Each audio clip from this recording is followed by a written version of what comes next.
Добар ден, драги ученици! Добре дојдовте во училницата по географија. Денеска имаме наставна содржина од 6 оделение. Во продолжение да видиме за која наставна содржина се работи. Денеска ќе работиме за форми на релјефот настанати под дејството на внатрешните сили. Кои се целите на часот?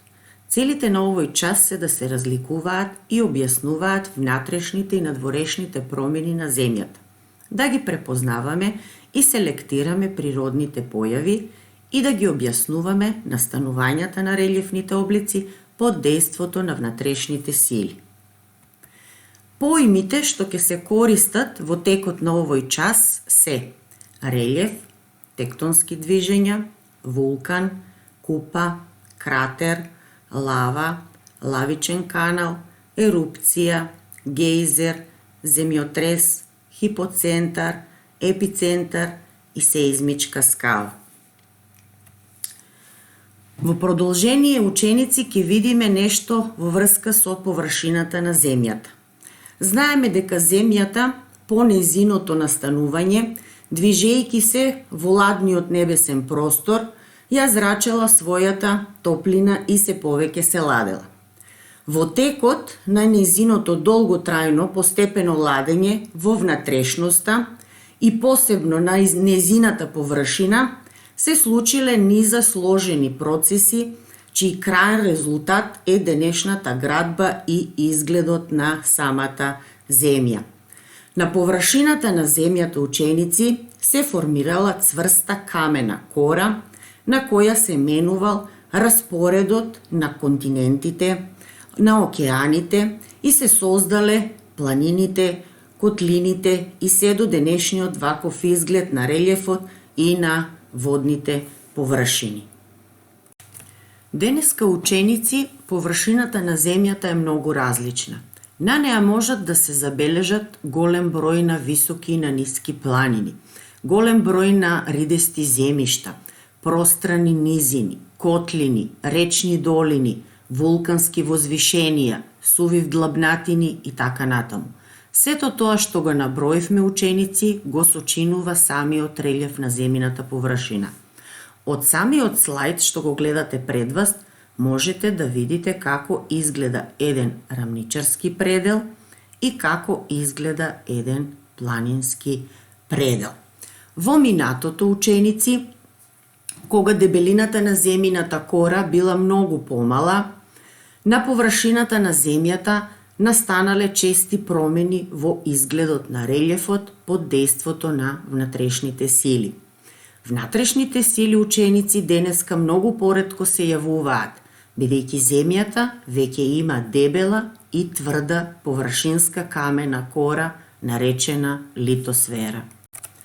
Внатрешните сили, ученици, го создаваат релјефот во минатото па и денес, кој подоцна под дејството на надворешните сили се обликувал во различни форми или облици. Внатрешните сили денеска се јавуваат како појава на тектонски движења, вулкани и земјотреси. Во продолжение ќе видиме што се тоа тектонски движења и како тие дејствуваат врз формирањето на самиот облик на земјината површина. Внатрешните сили се јавуваат како тектонски движења, односно издигање или спуштање на помали или поголеми делови на површината на самата земја, и тоа лизгање, рушење, потонување или натрупување на карпи, почва, песок и некој друг материјал. Тие се јавуваат, ученици, како последица од високите температури и големите притисоци кои што се јавуваат во самата внатрешност на земјата, кои предизвикуваат промени и на погорните слоеви кон површината на земјата.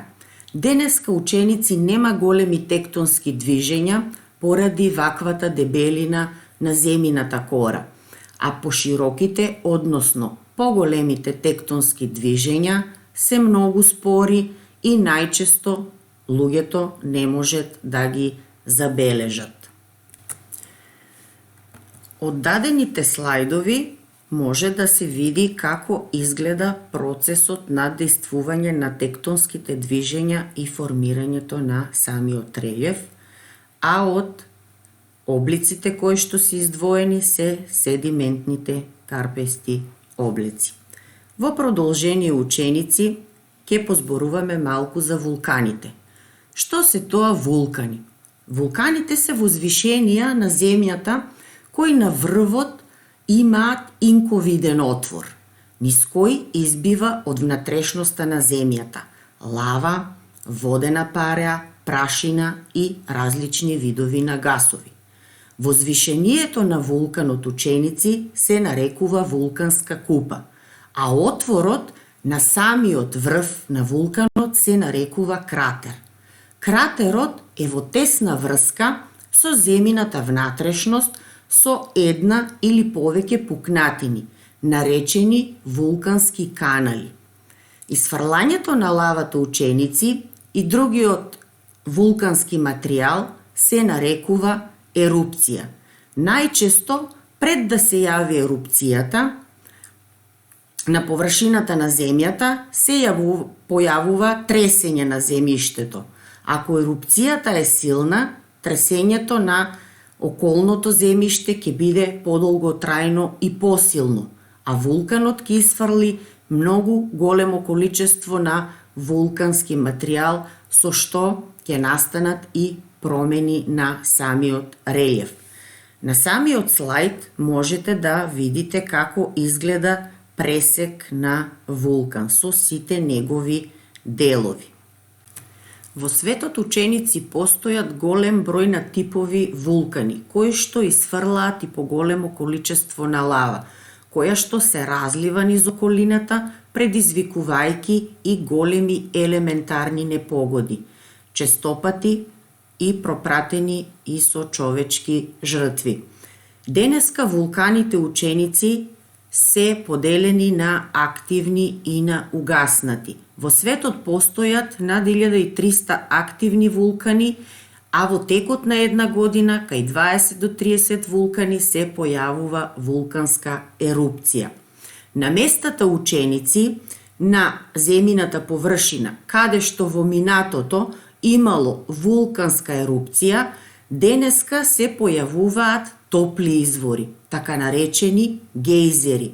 Гејзерите, рековме, се топли извори кои што исфрлаат водена пареа и водени капки, поточно големи млазови, во височина од 10 до 50 метри. На самиот слајд, ученици, можете да видите како изгледа еден активен вулкан и како изгледа еден гејзер. Гејзерите уште, ученици, се наречени и поствулкански појави. Зошто?